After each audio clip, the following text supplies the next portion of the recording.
अगर आप किसी भी होलसेलर से कोई भी प्रोडक्ट खरीदने वाले हैं, फिर चाहे वो कॉस्मेटिक का होलसेलर हो या फिर कपड़ों का होलसेलर हो या फिर किराने के दुकान का होलसेलर हो, किसी भी होलसेलर से कोई भी सामान खरीदने वाले हैं, फर्स्ट टाइम खरीदने वाले हैं, सेकंड टाइम खरीदने वाले हैं या हमेशा खरीद रहे हैं, तो ये वीडियो को लास्ट तक जरूर देखिएगा। कुछ ऐसी बेसिक चीजें आपको पता होनी चाहिए अगर आप किसी भी होलसेलर से कुछ सामान खरीदते हैं, जिनके बारे में अगर आपको नहीं पता होगा तो काफी ज्यादा नुकसान हो सकता है आपको, या फिर कई सारे प्रॉब्लम्स भी फेस करनी पड़ सकती हैं आगे जाकर। तो इस वीडियो को लास्ट तक जरूर देखिएगा। टोटल 7 चीजों के बारे में आज की इस वीडियो में हम जानने वाले हैं। हेलो एंड वेलकम फ्रेंड्स, मेरा नाम है अनूप सिंह और आप देख रहे हैं आपका अपना YouTube channel. So let's get started. किसी भी होलसेलर को कोई भी ऑर्डर देने से पहले सबसे पहली चीज आप ये जांच करिए कि वो जेन्युइन है या नहीं है। कैसे कर सकते हैं? प्रॉपर ये पता करिए उसके पास जीएसटी नंबर है या फिर नहीं है। इसके अलावा ट्रेड इंडिया, इंडिया मार्ट, इन सब पर अगर वो है तो वहां पर जाकर आप प्रॉपर उनकी रेटिंग चेक करिए। जब आप उनकी रेटिंग चेक करेंगे तो वहां से आपको काफी कुछ पता चल जाएगा। जितनी बेहतर रेटिंग होगी उतना बेहतर होलसेलर हो सकता है। कई बार होलसेलर्स जो रेटिंग है वो फेक भी बढ़वा लेते हैं, पर मोस्टली ऐसा नहीं कर पाते हैं। तो आपको ये पता चल जाएगा कि होलसेलर कैसा है। वहां पर ये कोशिश करो कि जो सबसे पहली बार का जो आपका ऑर्डर होगा किसी भी नए होलसेलर से, वो काफी छोटा रखो।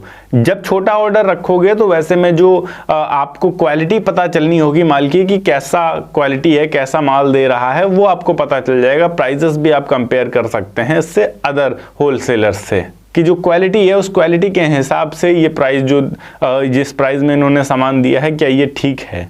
पॉइंट नंबर 2 की बात करें, किसी भी होलसेलर से कोई भी सामान लेने से पहले आप सैंपल जरूर लीजिए। कुछ ऐसे होलसेलर्स होते हैं जो सैंपल आपको फ्री में दे देते हैं, कुछ ऐसे होलसेलर्स होते हैं जो बाद में जब आप माल लेते हैं तो सैंपल का पैसा उसी में एडजस्ट कर लेते हैं। ओवरऑल यहाँ पर कई बार ऐसा होता है कि अच्छा दिखने वाला माल भी कई बार घटिया निकल जाता है। तो सैंपल बहुत ज़्यादा महत्वपूर्ण है। सैंपल लेकर उसकी प्रॉपर जांच ज़रूर करिए एक बार। जब सब कुछ आपको चारों तरफ से बेस्ट लगे तभी आप प्रोडक्ट लीजिए। ऐसा भी होता है कई बार कि सैंपल के तौर पर दूसरे टाइप का माल रख लेते हैं और जेन्युइनली जब आप माल खरीदते हैं तो दूसरे टाइप का आपको माल मिल जाता है। तो इसलिए प्रॉपर जो मेन स्टॉक है सैंपल वहीं से लेना चाहिए। पॉइंट नंबर 3 की बात करें, यहाँ पर प्राइस कंपैरिजन बहुत ज़्यादा ज़रूरी होता है। 5 से 10 होलसेलर से आप प्राइस लीजिए। अलग अलग प्राइस में आपको अलग अलग होलसेलर्स मिल जाएंगे। अगर आपको कोई भी प्रोडक्ट खरीदना है, अब कहीं बाहर मार्केट में खरीदने गए हैं, आपको एक प्रॉपर होलसेलर मिलता है, आपसे बहुत अच्छे से बात करता है, प्यार से बात करता है, आपको ऐसा लगता है कि ये तो पूरी तरीके से विश्वसनीय है, इससे तो मैं आंख बंद करके चीज़ें खरीदूंगा और ये मेरे घर तक पहुँचवा भी देंगे, ट्रांसपोर्टेशन वगैरह भी सब देख लेंगे। तो यहाँ पर आप छोटी सी भी मिस्टेक मत करिएगा। प्रॉपर एक एक होलसेलर के पास जाइए। अगर आप किसी मार्केट में गए हैं तो कम से कम 8 से 10 होलसेलरों के पास जाकर प्रॉपर रेट लीजिए, पता कीजिए। जो सही सबसे सही रेट आपको दे और सबसे सही प्रोडक्ट दे, आप उससे प्रोडक्ट खरीदिए। उसको अपना प्रॉपर होलसेलर बनाइए जिससे आप परमानेंट सामान लेने वाले हैं, क्योंकि यहाँ पर आप बल्क में सामान खरीदने वाले हैं, काफ़ी बड़ी मात्रा में खरीदने वाले हैं। तो अगर 2 से 5 रुपए का भी फर्क आ रहा है सामान में एक होलसेलर से दूसरे होलसेलर में, तो जब आपकी क्वांटिटी काफ़ी ज़्यादा बड़ी होगी तो ये जो प्राइस है ये भी काफ़ी ज़्यादा बड़ा हो जाएगा। पॉइंट नंबर 4 की बात करें, अब किसी भी होलसेलर से आप सामान लेते हैं तो कई बार वो होलसेलर कहता है कि अगर आप हमसे कैश में लेंगे या फिर बिल नहीं लेंगे तो हम आपको सस्ते में दे देंगे। रीज़न क्या होता है? हम यहाँ पर जीएसटी नहीं लेने वाले हैं, जीएसटी फ्री आपको अगर चीज़ देंगे हम तो यहाँ पर उतने पैसे कम हो जाएंगे और आपको माल हम और ज़्यादा सस्ते में दे देंगे। पर आप अगर ऐसा करते हैं तो यहाँ पर आपके पास कई सारी प्रॉब्लम्स आ जाएंगी सामने।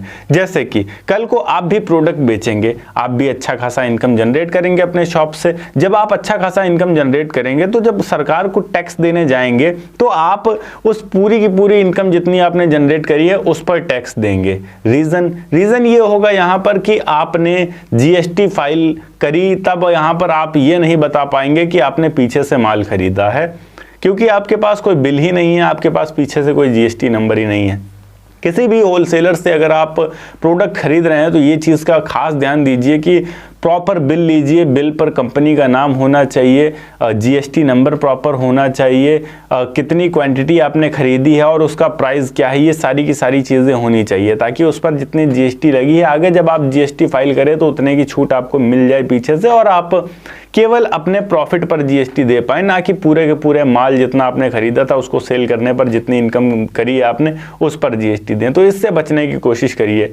बहुत सारे ऐसे होलसेलर हैं जो बोलेंगे हमसे कैश में खरीदो और बिल हमसे मत लो, या फिर जीएसटी अगर आप नहीं लेते हैं तो हम सस्ते में दे देंगे। तो इन सब चीज़ों से थोड़ा बचने की कोशिश करिए, जितना लीगल चलेंगे उतना बेहतर रहेगा। पॉइंट नंबर 5 की बात करें, अब किसी भी होलसेलर से अगर आपने कोई माल लिया है और वो माल आप तक पहुंचा है, तो जैसे ही माल आपके पास आता है उस माल की क्वांटिटी, क्वालिटी और पैकिंग, ये तीनों चीज़ें चेक करना बहुत ज़्यादा इंपॉर्टेंट हो जाता है। कितनी मात्रा है, कैसी क्वालिटी है और पैकिंग कहीं से भी खुली तो नहीं है या लीक तो नहीं है। अगर आपको कोई भी डिफेक्टिव पीस दिखता है या कोई भी ख़राब माल दिखता है तो कुछ ऐसे होलसेलर्स होते हैं जो 24 घंटे के अंदर वापस ले लेते हैं, अगर आप उनको बता देते हैं 24 घंटे के अंदर कि ये समस्या है। कुछ ऐसे होलसेलर्स होते हैं जो बिल्कुल मना कर देते हैं 24 घंटे के बाद। तो आप जैसे ही माल आए सारी बिल्कुल A to Z चेक करिए और उसके बाद तुरंत इन्फॉर्म करिए अपने होलसेलर को कि ये समस्या है, वो रिटर्न करेगा। अगर नहीं करता है तो यहाँ पर आप एक्शन ले सकते हैं उनके खिलाफ लीगल। पॉइंट नंबर 6 की बात करें, एक बहुत ज़्यादा इंपॉर्टेंट और लीगल व्यू होता है। अगर आप पहली बार किसी होलसेलर से कोई भी सामान खरीदने जा रहे हैं तो यहाँ पर एक चीज़ का ध्यान रखिए कि आप जो भी पेमेंट करेंगे वो पेमेंट ऑनलाइन होनी चाहिए या बैंक के माध्यम से नेफ्ट होनी चाहिए या यूपीआई होनी चाहिए। ऐसा करने से आपके पास प्रॉपर पेमेंट प्रूफ रहेगा। अगर आपके पास सामान सही नहीं पहुंचता है, कम पहुंचता है या डिफेक्टिव पीस पहुंचता है तो आपके पास प्रॉपर प्रूफ होगा। इसके अलावा यहाँ पर पहली बार में पूरा पेमेंट किसी को नहीं करना है। आप स्ट्रेटजी रख सकते हैं, अपनी नॉर्मल स्ट्रेटजी जो ज़्यादातर दुकानदार रखते हैं वो स्ट्रेटजी रख सकते हैं कि आधा पेमेंट पहले करेंगे और आधा पेमेंट डिलीवरी के बाद करेंगे। ऐसा करने से आप बिल्कुल पूरी तरीके से सेफ रहेंगे। अब बात करते हैं point number 7 and last point जो बहुत ज़्यादा इंपॉर्टेंट है। अगर आप किसी ब्रांड के साथ जुड़कर काम करना चाह रहे हैं तो फॉर एग्जांपल यहाँ पर आप किसी बड़े ब्रांड लाइक अगर कपड़े का बिजनेस कर रहे हैं और आप एडिडास सेल करना चाह रहे हैं, या जूते का बिजनेस कर रहे हैं तो आप कैंपस या नाइकी सेल करना चाह रहे हैं, तो वैसे में आपको ऑथराइज्ड जो होलसेलर्स होंगे, उनके ऑथराइज्ड डिस्ट्रीब्यूटर्स होंगे, उनसे माल खरीदना है, तभी आपको ओरिजिनल माल मिल पाएगा। अगर आप जो बड़े ब्रांड के साथ काम करना चाह रहे हैं और किसी भी लोकल होलसेलर से सामान उठा लेते हैं तो चांस बहुत रेयर होते हैं कि आपको ओरिजिनल सामान मिल सके। तो ऐसे में क्या होगा, आपके दुकान का नाम खराब होगा, आपके बिजनेस का आपका नाम खराब होगा, आपकी मार्केट खराब होगी। तो इन सब चीज़ों से बचना बहुत ज़्यादा इंपॉर्टेंट हो जाता है। ओके गाइस, ये थी एक छोटी सी वीडियो कि अगर आप होलसेल में कोई भी सामान खरीद रहे हैं तो उसके लिए क्या क्या सावधानियां आपको रखनी चाहिए। अगर वीडियो अच्छी लगी हो तो वीडियो को लाइक करके चैनल को सब्सक्राइब जरूर कर दीजिएगा। मैं मिलता हूं आपको नेक्स्ट वीडियो में एक नए टॉपिक के साथ। तब तक के लिए जय हिंद, वंदे मातरम।